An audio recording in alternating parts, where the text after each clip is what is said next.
Hello friends, मेरा नाम है नीलेश बजाज और इस वीडियो में हम देखेंगे while loops in C programming language. Okay, so let's start. देखिए, अभी हम जो स्टेटमेंट पढ़ने जा रहे हैं दैट इज व्हाइल लूप और ये एक रिपीटेशन लूप कंट्रोल स्टेटमेंट है।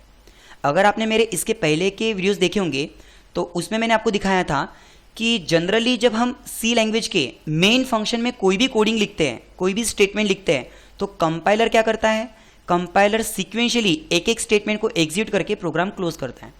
और अगर आपको आपके प्रोग्राम को मैन्युअली कंट्रोल करना है तो सी लैंग्वेज हमको बहुत सारे कंट्रोल स्टेटमेंट प्रोवाइड करता है, जैसे कि सीक्वेंशियल कंट्रोल स्टेटमेंट प्रोवाइड करता है, selection and decision control statement provide करता है जिसमें हमने if else, nested if else और लैडर एल्स इफ देख चुके हैं।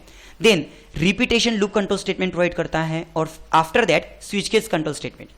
तो हमने लास्ट वीडियो में रिपीटेशन लूप कंट्रोल स्टेटमेंट क्या होता है और उसमें हमें क्या क्या मिलते हैं वो हमने देखा था। जैसे रिपीटेशन लूप कंट्रोल स्टेटमेंट में हमको तीन चीजें मिलती है, एक तो do while loop, okay, then उसके बाद में व्हाइल लूप और फिर फॉर लूप। ठीक है, मतलब अगर हम हमारे प्रोग्राम में एक तो डू व्हाइल लूप या फिर व्हाइल लूप या फॉर लूप यूज करते हैं तो हम हमारा कोई भी टास्क रिपीट परफॉर्म कर सकते हैं, इसीलिए इसको बोलते हैं रिपीटेशन लूप कंट्रोल स्टेटमेंट। जैसे कि फॉर एग्जांपल मान लो यहां से लेके यहां तक मेरा कोई प्रोग्राम है और इसके अंदर मैं यूज करता हूं कोई तो भी ब्लॉक। कौन सा ब्लॉक? एक तो डू व्हाइल, व्हाइल या फिर फॉर, इनमें से कोई तो भी एक ब्लॉक यूज करता हूं और इसके अंदर कुछ स्टेटमेंट लिखता हूं। अब ये स्टेटमेंट मैंने लिखा एक बार, लेकिन इस ब्लॉक को अगर मैं बोल दूं कि तुझे 10 टाइम्स रिपीट करना है तो कंपाइलर क्या करेगा, कंपाइलर इस ब्लॉक को 10 टाइम्स एग्जीक्यूट करेगा, मतलब 10 टाइम्स आपको आउटपुट आएगा और फिर ब्लॉक एग्जीक्यूट होगा।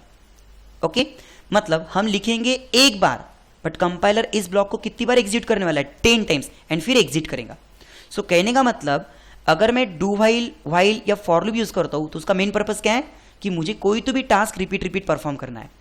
और इसके लास्ट वीडियो में हमने देखे थे कि डू व्हाइल किस तरह से काम करता है और उसकी स्टेप्स को हम कैसे यूज करते हैं। इस वीडियो में हमें देखना है व्हाइल लूप किस तरह से काम करता है। तो एक बार फिर से मैं आपको एक प्रोग्राम दिखाता हूं जिसमें मैं यूज करूंगा डू व्हाइल लूप और फिर उसी को हम व्हाइल लूप में कैसे परफॉर्म करेंगे देखते हैं। ठीक है, सो ध्यान दो, यहां पर मुझे यूजिंग डू व्हाइल क्या करना है, तो एक सीरीज प्रिंट करना है, लाइक 1 2 3 4 5 6 7 8 9 अप टू 10 तक। ओके, तो देखिए ये प्रोग्राम ऑलरेडी मैंने डू व्हाइल में किस तरह से किया था, मैं एक बार फिर से दिखाता हूं कि टोटल 3 स्टेप होती है। आपको रिपीटेशन ब्लॉक कहां से स्टार्ट करना है, तो मैं यहां पे बोल रहा हूं कि मुझे इंटीजर का एक आई लेना है, दैट इज 1 से स्टार्ट करना है। मतलब ये होगी मेरी पहली स्टेप। ये मेरी कौन सी स्टेप हो गई, पहली स्टेप, दैट इज इनिशियलाइजेशन, कि मुझे जो रिपीटेशन ब्लॉक है वो कहां से स्टार्ट करना है। Okay, now this is my first step. उसके बाद clear screen. Now by using the keyword do, do means कि मुझे ये टास्क रिपीट परफॉर्म करना है। कौन सा टास्क, कि आपका जो I1 है उसको प्रिंट करो, प्रिंट करके 1 से इंक्रीमेंट करो, फिर प्रिंट करो 1 से इंक्रीमेंट करो, फिर प्रिंट करो 1 से इंक्रीमेंट करो। तो देखो यहां पे मैं क्या कर रहा हूं, प्रिंट एफ %d, मतलब मुझे I की वैल्यू प्रिंट करना है। शुरुआत में I कितना है 1, शुरुआत में I कितना है 1, तो 1 प्रिंट होगा। फिर उसको मैं 1 से इंक्रीमेंट कर रहा, मतलब जो I1 था अब वो कितना हो जाएगा 2, फिर 2 प्रिंट होगा, 3 प्रिंट होगा, 4 प्रिंट होगा, एक से इंक्रीमेंट हो रहा है ना। ऐसा कब तक, while I less than equals to 10, while I less than equals to 10 और फिर गेट ch। तो यहां पे क्या हो रहा है, शुरुआत में I1 है, 1 प्रिंट होगा, इंक्रीमेंट होते होते कहां तक जाएगा 10 तक, मतलब अप टू 10 तक वो प्रिंट करेगा अपने आप को। देखो 1 से लेके 10 तक। तो इसमें मैंने क्या यूज किया, पहली स्टेप शुरुआत कहां से करना है भाई, 1 से शुरुआत करना है, दैट इज इनिशियलाइजेशन। दूसरी स्टेप मैंने क्या यूज की, इंक्रीमेंट कितने से करना है, दैट इज इंक्रीमेंट कर रहे हो या डिक्रीमेंट, जो भी है, तो इंक्रीमेंट करो या decrement, that is second step. और तीसरी स्टेप जाना कहां तक है, दैट इज थर्ड स्टेप, जाना कहां तक है, that is condition means third step. Okay, अब इसी प्रोग्राम को मुझे कन्वर्ट करना है व्हाइल लूप में।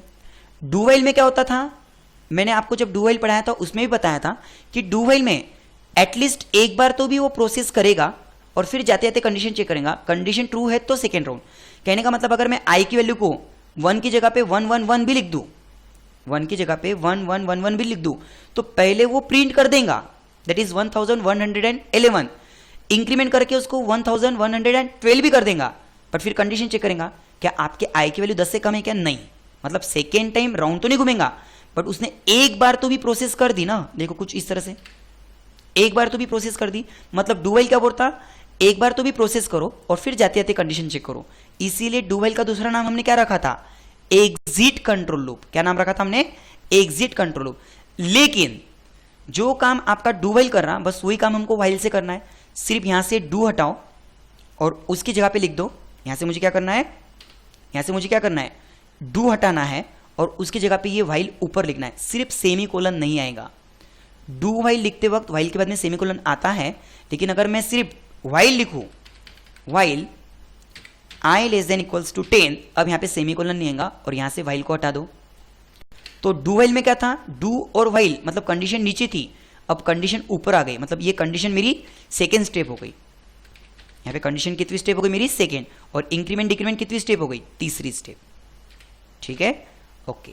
तो डू व्हाइल और व्हाइल में क्या फर्क है, डू व्हाइल में पहले प्रोसेस और बाद में कंडीशन थी, लेकिन व्हाइल में कैसा है, पहले कंडीशन, क्या आपके आई की वैल्यू 10 से छोटी है क्या, नहीं है, तो अंदर प्रोसेस होंगी नहीं, मतलब कुछ भी आउटपुट नहीं आएगा। देखिए कुछ भी आउटपुट नहीं आया। हाँ, वही अगर आपके आई की वैल्यू 1 से स्टार्ट होती थी तो जो काम डू ने किया वही काम आपका व्हाइल भी करेगा, 1 से लेकर 10 तक की सीरीज प्रिंट करेगा।